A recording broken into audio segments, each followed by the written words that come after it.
If you trade supply and demand, you should 100% already be including liquidity within your setups, because without it, you're kind of just trading into areas where price isn't ready to fully reverse yet. You'd be taking lots of unnecessary losses, especially when price is just using your zones as extra liquidity for our zones to be winning. So these zones get faked out whilst our zones get a higher win rate and allow us to go for higher risk to rewards. So in this video, I'm going to show you exactly how to identify high quality liquidity so you can actually take these high probability setups for yourself. So first things first, liquidity is gathered above highs and beneath lows. This is where people place their stop losses because they figure that it's the last place price would go before their trade is going to die out anyway. But luckily that's where we take advantage of that and use it as extra confirmation. So this is going to be primarily what we're looking for in front of our zones. But the first thing to identify what actually makes good liquidity in front of our zones, we need to know what is actually considered a high or a low. We have three different situations where you may consider us to have a low of liquidity in front of our zones. So I want you to take a second and think to yourself, which of these setups have significant enough of a low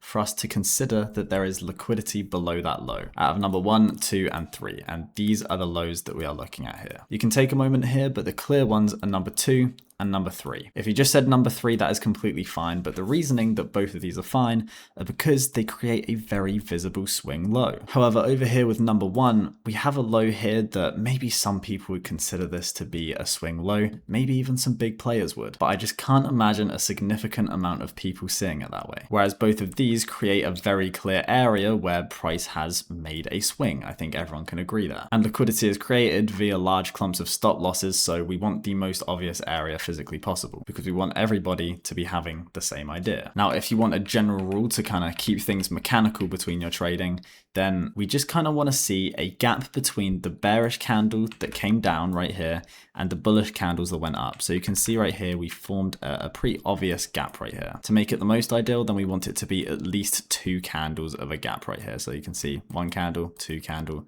and there's a very clear gap in between here because this forms a very obvious swing low, even if it is just minor. Over here, you can see we created a 4 candle gap over here because there is 1, 2, 3, 4 candles in between that gap. And this has just formed a very obvious swing low, even if it is just minor. So as a general rule, and for 95% of my setups, I need to see at least 2 candles form in front of my zone because this always creates a visible swing low pretty much every single time. But does this mean that 1 candle liquidity isn't valid? Not necessarily, because there are sometimes situations where we see a normal demand zone form and price gets a small reaction from this.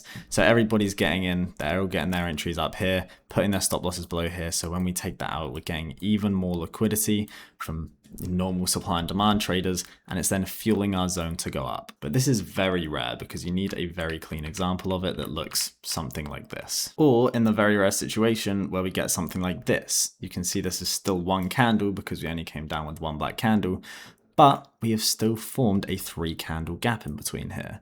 So this is good enough for me because there's a visible low here, and that's all people actually care about. The only reason that I mention it this way is because we need a set of mechanical rules to be able to take these trades every single day, because we don't want to just be guessworking our way through. We want a set of mechanical rules that we can follow every day to actually get consistent results. Now, these 3 setup types will work for almost every situation because most of the time we're getting these kind of small structure setups where a simple 2 or 3 candle liquidity is pretty much always good enough for us. And here's a real-time example of where just 2 candle liquidity was good enough for us. You can see we created a 2 candle gap in between here, and this is only 2 bullish candles. So this is 2 candle liquidity. This is perfectly fine. And for this structure size, this is a perfect setup. We took our liquidity, we immediately tapped our zone, and this was just a great trade. However, if we simulate that this is a much larger structure trade, this liquidity over here becomes much weaker. This is literally just because this liquidity is getting older and it's less significant to the setup now. So if we do have a larger structure setup like this, we'd much rather have a larger level of liquidity with it. We just kind of want a decent proportion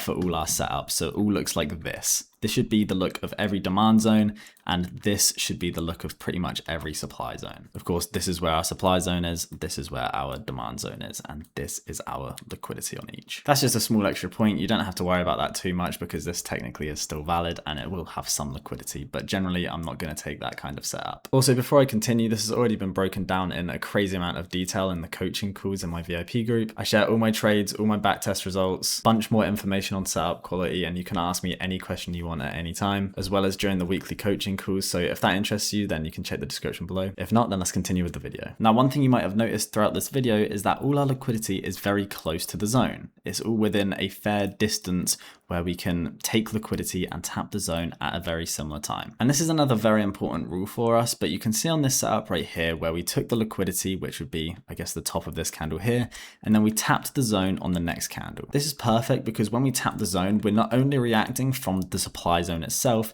but we're still getting a clear reaction from the liquidity. Whereas if we have a demand zone that forms here, our zone gets created, and then we have liquidity up here, this isn't going to be very effective. We took the liquidity so long ago that when we tap our demand zone, it's not really having an effect from the liquidity anymore. And as everybody trading the strategy knows, and most traders in general, if we're not being affected by some form of liquidity, then the zone's not going to be nearly as powerful, which is why at normal demand zones, you're often going to get faked out. And by having liquidity so far from our zone, not only are we kind of showing that we're not really reacting much from this liquidity anymore, so it's not even like useful to us, but we're also giving so much of an opportunity to create a load of bearish market structure toward our zone. And obviously we want to be trading with trend as supply and demand traders. We don't want to just be trading within a short-term bearish trend. So we want our setups to have a good level of liquidity close to the zone so we can take our liquidity, tap the zone at the same time and get a ridiculous reaction, because we are filling in everything that investors want to see